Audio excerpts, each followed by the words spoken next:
दोस्तों, हमारा आज का पॉडकास्ट हैप्पी की फैमिली, एक कहानी भरा पॉडकास्ट।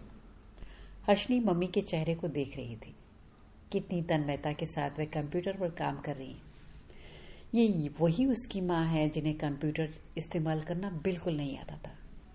आज कितनी आसानी से सब काम कर पा रही है। मम्मी का चेहरा देखकर उसका मन उदास हो गया। काश पापा हम लोगों को अचानक छोड़कर नहीं जाते तो शायद हमारी जिंदगी की कहानी कुछ और होती। मैंने और मम्मी ने कितना संघर्ष किया। वो तो अच्छा हुआ कि पापा ने घर खरीद लिया था, नहीं तो पता नहीं हम लोग कहाँ कहाँ भटकते फिरते। पापा के जाते ही रिश्तेदारों ने तो मुंह फेर लिया। दादा दादी, चाचा चाची सबके सब पराए हो गए। मम्मी के अपने पापा मम्मी तो है नहीं। मम्मी की एक बहन है, यानी मेरी मासी। उन्होंने जितना बन पड़ा उन्होंने थोड़ी मदद की और काफी कुछ हमें सहयोग भी दिया। शुरू शुरू में तो कुछ दिनों तक लोगों ने आकर हालचाल पूछे। उसके बाद कौन पूछता है। अगर कहीं रास्ते में दिख भी जाते ना तो कतरा कर निकल जाते, ऐसे इग्नोर करते कि कहीं हम उनसे कुछ मांग न ले। पापा को कोई बीमारी नहीं थी, एकदम स्वस्थ थे। पता नहीं अचानक उन्हें हार्ट अटैक हुआ और सेकंड में जीवन की कहानी समाप्त हो गई।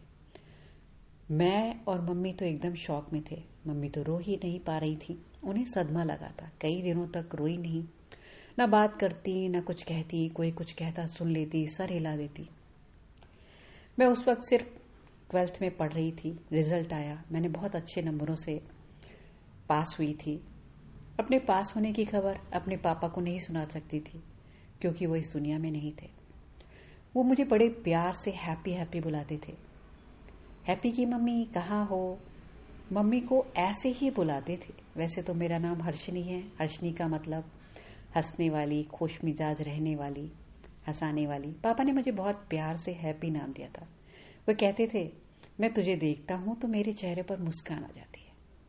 मैं बहुत भाग्यशाली हूं, मुझे तुम्हारी जैसी प्यारी बेटी मिली जो मेरा हर बात को सुनकर कहना मानती है और मुझे बहुत प्यारी लगती हो तुम। मैं छोटे से ही बहुत आज्ञाकारी थी। जहां कह दो बैठ जाओ बैठ जाती, जो कहो वो सुन लेती। इसीलिए मेरे बहुत सारे दोस्त बनते, हर एक को अपना दोस्त बना लेती। शायद यही मेरा स्वभाव। पापा ने मुझे हर्षनी, हैप्पी कहना शुरू कर दिया क्योंकि मैं हैप्पी सोल, खुश रहने वाली।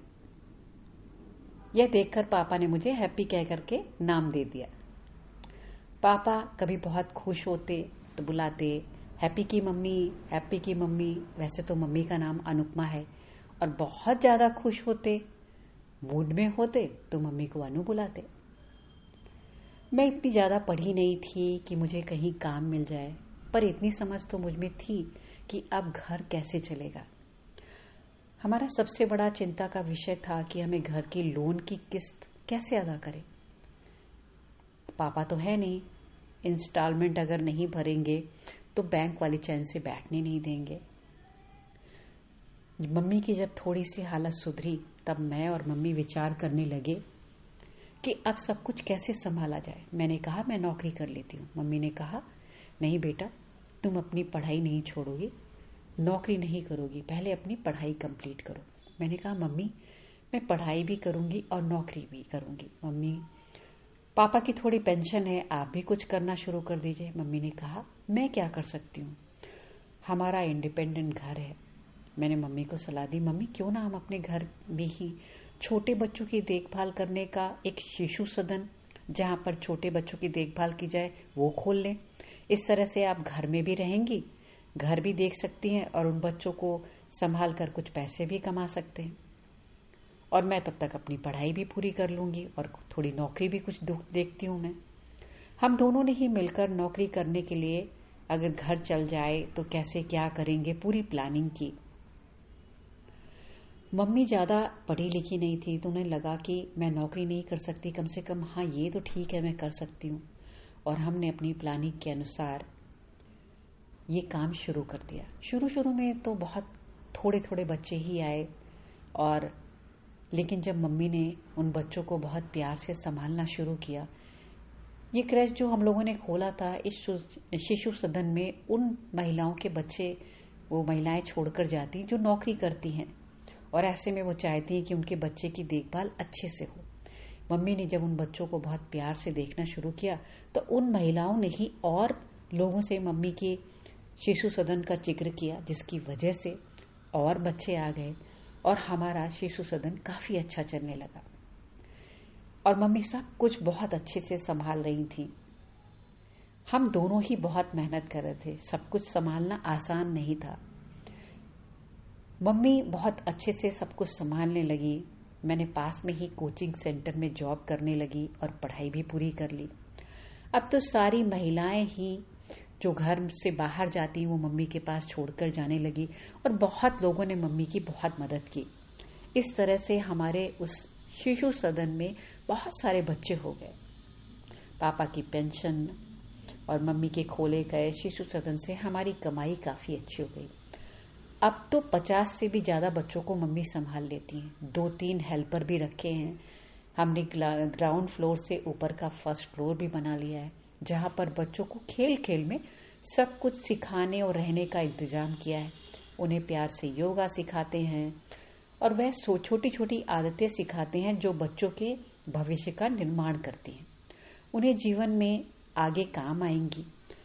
मम्मी से बच्चे खेल खेल में वो सारी आदतें बड़ी आसानी से सीख जाते हैं, जिन आदतों को घर में माओ को सिखाने के लिए बड़ी मेहनत करनी पड़ती है। पूरे मोहल्ले में मम्मी की इज्जत बढ़ गई है। मम्मी को सभी लोग जानते हैं, अब मान सम्मान भी बहुत करते हैं। मम्मी बहुत खुश हैं क्योंकि मम्मी को मोहल्ले की कुछ महिलाओं ने मिलकर सम्मानित किया है। मम्मी ने मुझसे कंप्यूटर चलाना सीख लिया, स्मार्ट मोबाइल चलाना सीख लिया। आज मम्मी सब कुछ कर लेती है। ये वही मम्मी है जो पापा के जाने के बाद एकदम उदास और अकेली हो गई थी, पर आज वो अपना हर काम स्वयं कर लेती। कई बार तो मुझे उनकी चुस्ती फुर्ती देख करके हैरानी होती है। फिर मैं कहती हूँ मम्मी किसकी है, हैप्पी की मम्मी है ना, तो खुशी खुशी हर काम कर ही लेती हैं। मम्मी आत्मनिर्भर बन गई हैं। मम्मी मुझसे कहती हैं कि अब तुम जल्दी से शादी करके अपना घर बसा लो। मैंने मम्मी से कह दिया कि मैं घर जमाई ही लाऊंगी। मैं शादी भी एक ही शर्त पर करूंगी, जो घर जमाई बनेगा। मम्मी ने कहा ऐसा लड़का कहाँ मिल पाएगा, अगर मिल गया है तो मुझे तो कोई आपत्ति नहीं, देखते हैं क्या होता है। मैं सच में बहुत भाग्यशाली हूँ क्योंकि मुझे मैट्रिमोनियल साइट में वैसा ही लड़का मिल गया।